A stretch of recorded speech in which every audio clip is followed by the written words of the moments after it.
तुर्की और मिस्र से ठुकराई गई गेहूं की खेप इजराइल के बंदरगाह पर फंसी है। लाइव मिंट की एक रिपोर्ट के मुताबिक तुर्की और मिस्र से होते हुए गेहूं अब इजराइल के बंदरगाह पर पहुंच गया है। गेहूं की ये खेप कहां भेजी जानी है, उसके लिए सरकार से हरी झंडी मिलने तक का इंतजार हो रहा है। हालांकि सरकारी अधिकारियों ने इस बात से इनकार किया है कि गेहूं की खेप को ठुकराए जाने और पैगंबर मोहम्मद पर हालिया विवाद के बीच कोई संबंध है। भारत सरकार का कहना है कि भारत से रवाना होने से पहले गेहूं की इस खेप को सभी जरूरी क्वारंटाइन प्रक्रियाओं से गुजारा गया था। आईटीसी लिमिटेड ने इस खेप को तुर्की भेजा था। अधिकारियों ने कहा है कि तुर्की ने इसलिए गेहूं की खेप को ठुकरा दिया क्योंकि गेहूं में प्रोटीन की मात्रा 13 से 14% से कम थी, जो तुर्की के लिए मुख्य खाद्य सुरक्षा मानक है। वहीं मिस्र ने सैंपल की जांच के बिना ही गेहूं की खेप लेने से इनकार कर दिया था। अधिकारियों ने बताया कि आमतौर पर सरकार इस तरह की स्थितियों में शामिल नहीं होती, लेकिन गेहूं को लेकर वित्तीय लेन देन हो गया था। आईटीसी को भी भुगतान हो चुका था। चूंकि भारत का गेहूं था तो हम इसे ट्रैक कर रहे हैं। मिंट ने अपनी एक रिपोर्ट में बताया था कि गेहूं की खेप नीदरलैंड्स को बेची गई थी, लेकिन खेप को तुर्की और फिर मिस्र को डाइवर्ट कर दिया गया। गेहूं में रूबेला वायरस होने की रिपोर्टों के बीच दोनों देशों ने गेहूं की खेप को ठुकरा दिया था।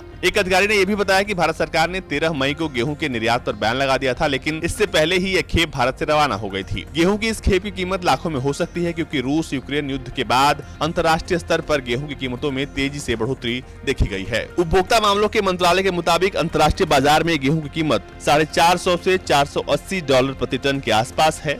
और एक अधिकारी ने यह भी बताया है कि भारत का गेहूं ठुकराए जाने का कारण उसमें प्रोटीन की मात्रा पर्याप्त मात्रा में नहीं होना है, न कि रूबेला वायरस। एक दूसरे अधिकारी ने बताया है कि भारत के कुछ देशों के साथ संबंध ठीक नहीं है, लेकिन इसके बावजूद भारत का अंतर्राष्ट्रीय व्यापार खुद के बूते पर खड़ा है। उन्होंने कहा कि सऊदी अरब के साथ हमारे संबंध उतने अच्छे नहीं है, लेकिन फिर भी हम उनसे तेल खरीदते हैं। राजनीतिक मामलों का व्यापार से ज्यादा लेना देना नहीं होता। एक्सपर्ट्स का मानना है कि जब कोई खेप ठुकराई जाती है तो आमतौर पर 3 विकल्प होते हैं। पहला, निर्यातक उसे नष्ट कर सकता है। दूसरा, उस खेप को कहीं और भेजा जा सकता है, या फिर तीसरा, उसे अपनी मूल जगह भेजा जा सकता है। उन्होंने कहा कि शिपमेंट को नष्ट करना आमतौर पर आखिरी विकल्प होता है, लेकिन पहले भी ऐसा हुआ है। एक्सपर्ट्स ने कहा कि गेहूं खराब होने वाली कमोडिटी नहीं है, इसे भारत में महीनों स्टोर करके रखा जाता है। आपको बता दें कि भारत सरकार ने 13 मई को गेहूं के निर्यात पर बैन लगा दिया था। देश में कीमतों को नियंत्रित करने के लिए यह फैसला लिया गया था। हालांकि बाद में इस प्रतिबंध में कुछ छूट दे दी गई थी।